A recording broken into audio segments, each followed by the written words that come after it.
We're doing episode number 5. I hope you guys enjoy that at the end. We always forget to hit stop when we are doing our YouTube videos. So you really get to see the real deep real thoughts. People. Yes. Deep thoughts about, oh, I blow my nose, or we forgot to talk about this. But anyway, so we are human, very, very human. So hope you enjoy episode number 5. Hey there, welcome back to Call to Homeschool. We're excited to be back for episode number 5. And this topic, we say this I think every single time, but I think it's very important. Yes. So we're talking about how to keep things simple, but first, we're gonna do some shameless little plugs. Yes. Because why not? Because we have you hooked now, and now you're going to listen to us.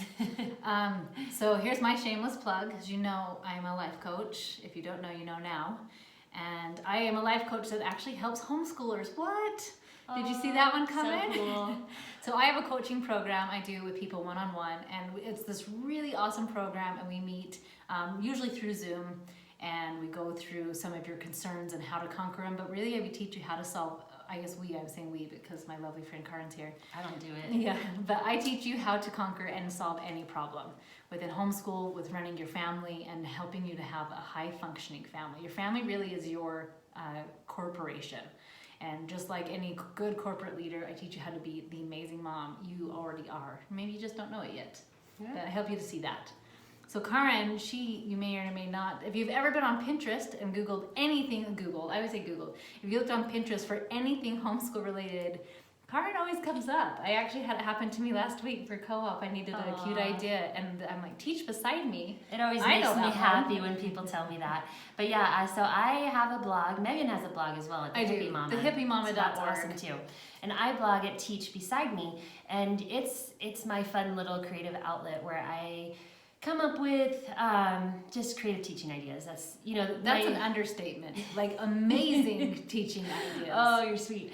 But I just love it. For me, it's become a passion to be able to find innovative and creative ways to teach concepts that may be boring or hard or make my kids cry. You simplify it so anybody could teach it, but it's a fun and engaging way. Yeah, that's my goal, because I really, really want kids to love learning. Not just my own, but all kids, because the more you learn, the more you know. Yes. The more you read, the more places you go. Sorry, I had to finish that one. And I've totally utilized her site so many times for co-ops, and I'm like, I need this. Or if you've ever seen, I think Huffington Post covered it. Her periodic table, and I was teaching a science class, and I said, done. Where is it? I scoured Karyn's site, downloaded it. It's a periodic table battleship game, and it's tons of fun. If you're teaching chemistry, you got to try it out. Or if you're not and you just want to introduce it to your kids, it's fun for that too. Yes, so check her out. So it's a fun site. Come on by. I also have a lot of educational printables that you can, if you sign up on my subscriber email list, you get them for free often. So yes, she's very very awesome. there. I am a subscriber. So. All right, this is going to be a shorter episode because it's all about keeping it simple. And so I like to remember when keeping it simple is to kiss. Keep it simple, sisters. So whenever somebody comes up with these big elaborate schemes and ideas, I always say, let's kiss. And they always think that's inappropriate. And I think, no, keep it simple, sister. You don't need to always make everything grandiose, everything over the top, or you're gonna burn yourself out. It's not to say don't do anything really big, but pick what you're going to do. And homeschooling is a day-to-day thing. And if you do over the top and grandiose every day, you will burn yourself out. So when I started homeschooling, I didn't know what to do for language arts, and I don't remember the name of the program, and I'm not going to tell you because I feel bad because it was awful. And you had to watch a DVD of this lady teaching you phonetics. And so she would have a chalkboard and speak very slowly, and you had to watch it. People are going to figure it out. Oh, okay. I'm sorry. No, it's okay. I don't love it. I was trying not to say the name of it, but it was terrible. So I would spend hours the night before watching this. Or one time I thought it'd be like, I'm going to be this amazing mom, right? Like I always tell myself, I'm an amazing mom. I just do what amazing moms do. So my kids and I, we created the City of London. and with paper, and we did everything that really is pretty amazing. And then I lit it all on fire. And my kids were bawling. And I said, no, this is the fire, the Great Fire of London. And the houses were so close together. It's why I was able to burn. And then I asked my kids, we did this years ago. And I asked my kids about it. And they said, you did what? And I said, I burned our city down. And not one of them remembered that we did it. And I put in a lot of time and work into creating the city of London.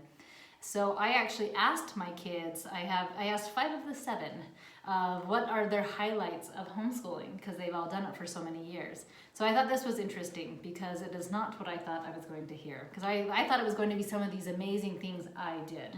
Spoiler alert, it is not. So my oldest said his favorite was just being with the family. And he loved the flexibility so that we could go do things. He didn't just have to just sit and do school, that he had flexibility of doing his schoolwork. My next son said, and this one made me laugh, his favorite thing about homeschooling was all the hikes we did. And I go, wait a minute, it was nothing. School. It wasn't school? And he goes, no, there was this one after we had, I always call him Master on Instagram, his real name is George. After we had Master, we went on a hike, and he goes, that hike was my absolute favorite thing we've ever done homeschooling. I just thought, what? Like, okay, that wasn't homeschool. Let's see, Bella, my daughter, she said her favorite is the way we sing songs, and that I'm never normal. When we sing songs, there's always an elaborate dance, and I scratched the microphone, sorry. There's always a big elaborate dance, and it's over the top. It requires 0 prep work, but it was us having fun and laughing. My next son, he was the only one who said something academic, so way to go, Josh. He loved the Shakespeare plays my kids have made. And if you're on my YouTube channel, check out our wonderful / worst ever Shakespeare plays, where I think it's in Much Ado About Nothing. I can't remember it off the top of my head, but my son Porter fights himself in a battle scene. And he's Tess, because we said she swore in the whole thing, because she says, oh my gosh, what the heck just happened? And so she says, what the heck are you doing? A lot. And so he laughed that it's the PG version. So that was his favorite, Shakespeare plays. He actually said he loves read aloud a lot, which surprised me as well. And he goes, well, the good books, because he doesn't always have the best attitude with read aloud. But he said Hatchet was his favorite read aloud. That is a good one. And then Minute with Mom, he said that's one of his highlights. And so that one was me. But it's also me being weird. And it's him talking about what he's interested in. And we're not actually learning it with Minute Mom, he's just checking in. Yeah. And then my daughter Tess, her favorite thing was playing outside when she has a lot of energy. Those are their highlights. She loves the break. She loves the breaks, and she like going out. And she said, and being weird with her brother and doing fun things like that. But so just a quick thing with that. Those are my kids' favorites. And my oldest 2 are in college classes, and they're doing it, and they're passing it, and they know how to learn. And so even though they're smart kids, they're figured out life, even though their favorite thing of homeschooling wasn't necessarily the education. So I've really kept more things simple, of connecting with them, teaching the basics, and teaching them how to learn. Yeah. So now Karyn has so when I started homeschooling, I started, like I've mentioned, reading a lot about all the different possibilities and all the things that I could teach. And so I decided to teach all the things, every single one of them, to my first child. And our day was so full of so many things. And there were days that we couldn't even finish reading all the books I decided I needed to read to my 5-6-year-old, you know? And I tried to do history every single day, and science every single day, and typing, and foreign language, and everything. He needs to know Latin by 7. Right, definitely. So that's how I started. I tried to do it all, and slowly began to realize that I couldn't do it all, especially as I added in more kids, but also that it was too much for him and for me. And when I simplified and when I scaled back, our days were much easier, not only easier, but calmer. And we actually accomplished a lot more because there was less to stress about. I was going to say, and then there's less contention. Yeah, there was definitely a lot less contention. I was more stressed when I felt like I had to finish this stack of books, and it's just made everything a lot better around our home. And you don't have to do every subject every day. I think that's really important. Or even every year. Or even every year. Yep, that's okay too. And you can do less and still cover a lot. And so that's really an important thing that I had It's to really learn. quality over quantity. Yeah. And I think that once I realized that, I felt a lot less mom guilt too, when I just kind of let go of those expectations of covering every single thing that there was to cover. And I feel like my kids have even said this, that when we simplified, they really enjoyed school a lot more.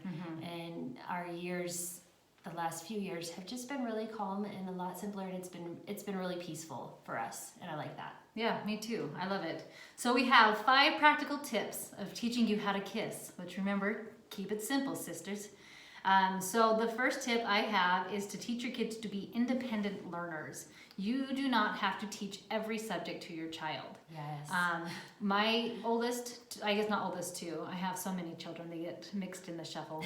But my 5th and 6th grader do, I would say 95% of their school on their own. And I just check with them the next day, and even their math, I only do it with them every blue moon if they need help. If they get stuck on a problem, I say, did you YouTube it? Did you check this? And I know I'm going to ask those things first. So I encourage your kids to be independent learners, so they're not relying on you for everything. Yeah, and this is important for me too. We do this as well. And my oldest, who's 9th grade this year, really does everything on his own, except our morning devotional. He's with us, but he does everything else entirely on his own. And I obviously am checking in on it and making sure he's doing okay on it. But he's completely independent on his learning. My 6th grader probably is about the same, 80-90% of it entirely on her own, and does a good job with it, and she's okay. And I will talk more about the lying and the trust issues. Some of those things have come into several of our kids, but for the most part, once you teach them those skills, they'll really be able to do it on their own, and it's a beautiful thing. It makes your life a lot easier as well. Okay, so tip number 1 is to teach your kids to be independent. Tip number 2, relax. Go off the mood of your home. So if your kids need a break, I'm giving you permission right now to take a break. Yes. If they are crying and you're saying, do this, nobody's going to learn anything, and it's not going to help your relationship, and they're not going to learn a subject. Yeah, and maybe it's your mood that day as well. Yeah. Sometimes I'm the one with the mood, and I come at them, and then I realize maybe I need the break today, and it's okay for you to do that as well, or to maybe take school somewhere different. Like sometimes for us, it's taking it into the backyard with a big blanket and sitting out there to do it makes everything so much better somehow. Or taking it to the park, or instead of doing it at all, going on a hike. Right. Apparently that works for my kids. It works for us too. Sometimes you just really need those days, and every so often my kids will just remind me, we haven't been on a field trip in a long time, and so we'll remember that, and we'll take those breaks when they're needed. I also think be ready, relax, and if they are ready for more, I know this has happened to us a lot with read alouds, that they are just loving the book, you're into the most exciting part of it, and they're like, read another chapter. So going over in one subject and cutting something else out that day. Yeah. Missing one day of science is not going to do anything. Kill you. No. Yes. So that's tip number 2, relax. The next one, tip number 3, is the buddy system, and this is something we both use in our home, where she's a little more formal about it, but me, if I need help, I'll call on my bigger kids to help the younger kids with their schoolwork when they're needing help.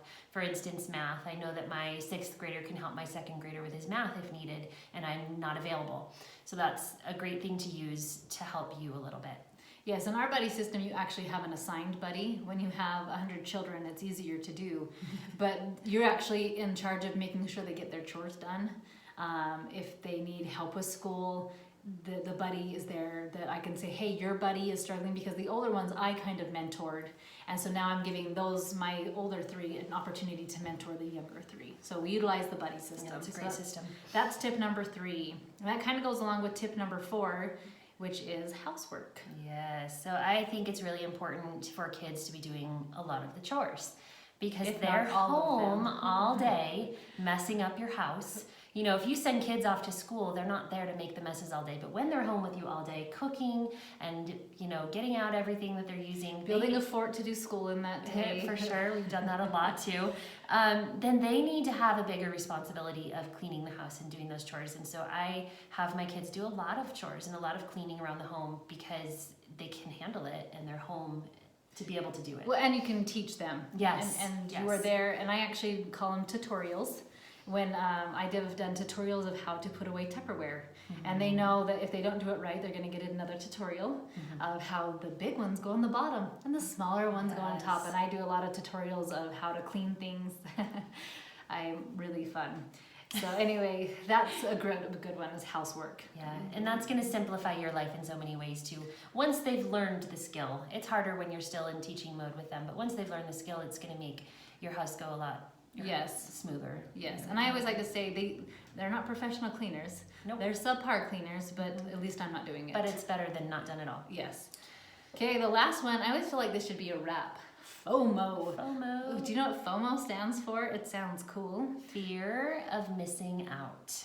Do you I have that fear? Yes, I think a lot of homeschoolers, because they're not in the system where you have assemblies and costume parades, there's a lot of fear that you're missing something. Mm-hmm. And so I think a lot of homeschoolers are guilty of putting in their kids in everything. Yep. And there's going to be, because you're homeschooling, you'll probably be associated with a lot of groups, and everyone will come at you with, look at this art class, or look at this debate class, or look at this, whatever it may be, all these fun, good things. They're all good things. Really good things, but you can't do all of those things. And I've had to learn that. There have been times where I've filled us with more, and it just heightens my anxiety and stress level more than it helps us, I think, in any way, because then we're too busy to get the regular stuff done that we need to do every day. And I am one that likes to keep my life a little calmer and simpler in general. Anytime there's another big new thing coming at me, I have to reevaluate, do I really have time to fit this into our day, and is it worth it for what we will get out of it? That's a really good way to look at it. I actually just have a one thing you can be in rule. We've done that for the most part as well. Yes. My kids are all doing piano lessons. I do have, my daughter is also doing Irish dance, but only because it's at our neighbor's house and she can walk there. And so I don't have to drive her, and it doesn't take any time out of my day. And she adores it. It's been a good thing for her, and it's cultural as well, which is a good thing. So yeah, but for the most part, we also just do the one thing. All right. So my friends, remember to kiss. Keep it simple, sisters. And that is our episode for today. And remember, mamas, you have got this, and we will talk to you next week.